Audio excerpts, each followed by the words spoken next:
Herkese merhabalar. Yeni bir videoyla tekrardan karşınızdayız. Bugün sizin için yeni bir tarifimiz var. Ayak ve el tırnakları için mantar olan arkadaşlarımız için bir tarifimiz olacak. Tarifimize geçmeden önce kanalımıza abone olmayı unutmayın. Çünkü sizinle birlikte hep beraber dünya turuna çıkacağız. Ve diğer ülkelerde güzellik sırları için neler kullanılıyor hep birlikte göreceğiz. Hepinize merhaba arkadaşlar. İsterseniz hemen tarifimize geçelim. İlk önce 1 litre soğuk suyumuzu küçük bir leğen içine döküyoruz. Ardından kettle'da ısıttığımız sıcak suyu soğuk suyun üstüne koyuyoruz. İkisinin de 1 litre olması gerekiyor arkadaşlar. Yani toplam 2 litre olacak.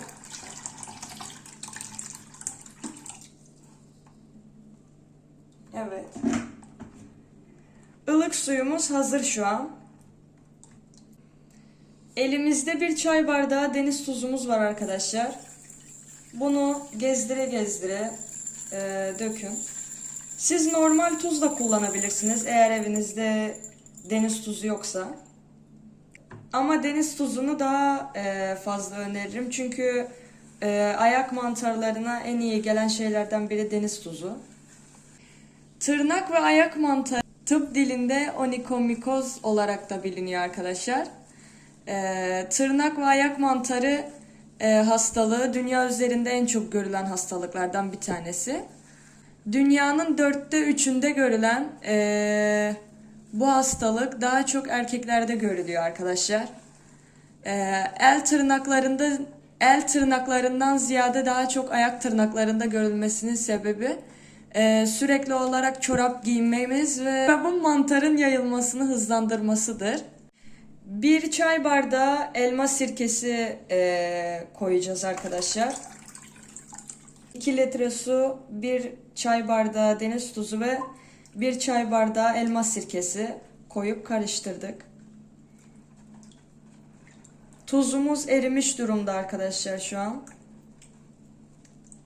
Mantar ve enfeksiyonlar nemli ortamda daha çabuk çoğalıyor arkadaşlar. O yüzden nemli ortamlardan kaçınmamız gerekiyor. İnsanları çok rahatsız eden el ve ayak mantarlarını mutlaka tedavi etmemiz gerekiyor.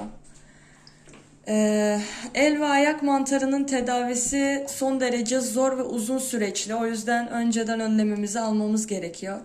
Son zamanlarda insanlar ayak mantarı ile ilgili konuları çok fazla merak ediyor arkadaşlar. Çünkü spor ayakkabı daha fazla tercih ediliyor. İş yerinde olsun, okul hayatında olsun. Bu yüzden her zaman çorap giyiyoruz. O yüzden daha fazla mantara sebep oluyor. Biz de o yüzden arkadaşlar sizin için bu tarifi veriyoruz arkadaşlar. Hepinize iyi geleceğini düşünüyorum. Ben ve arkadaşlarımdan bazılarına da arkadaşlar bu tarifi tavsiye ettim. Sizin de uygulamanızı tavsiye ediyorum. Şu anda tarifimiz hazır arkadaşlar. Şu an ben elimi koyuyorum fakat siz ayaklarınızı da bu şekilde koyabilirsiniz arkadaşlar. Yaklaşık 20-25 dakika kalması gerekiyor. Bu şekilde bekletirken size ufak bilgi de vermek istiyorum ayak mantarları hakkında. Ayak mantarları arkadaşlar sıcağı çok seviyorlar. Mantara sahip olan bir bireyin başka birinden kişisel eşya kullanmaması gerekiyor. Buna örnek olarak çorap, terlik, ayakkabı, banyo zemini, havlu gibi yerler mantarların oldukça hızlı şekilde bulaşacağı yerler arkadaşlar.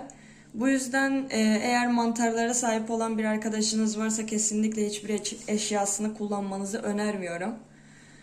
Ayak mantarlarında kanlı, yara, kaşıntı, pişik, iltihaplanma görülebilir. En çok hastalıklardan bir tanesi. Tarifimizi İpek arkadaşımızla beraber size gösterdik. Son olarak İpek arkadaşımız ellerini kuruttuktan sonra son bir şey daha kullanacağız. O da kekik yağı. Kekik yağını İpek arkadaşımızın tırnaklarına süreceğiz. Sürdükten sonra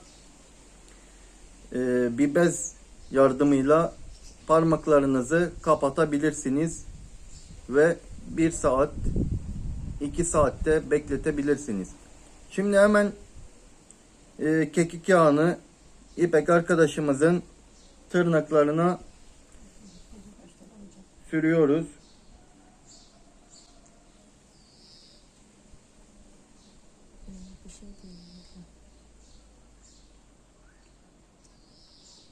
Ojeli olmasının önemi yok arkadaşlar. Tırnağınızın kenarlarına sürmeniz yeterli. Yani eğer protez tırnak yapmışsanız ya da oje sürmüşseniz silmenize gerek yok.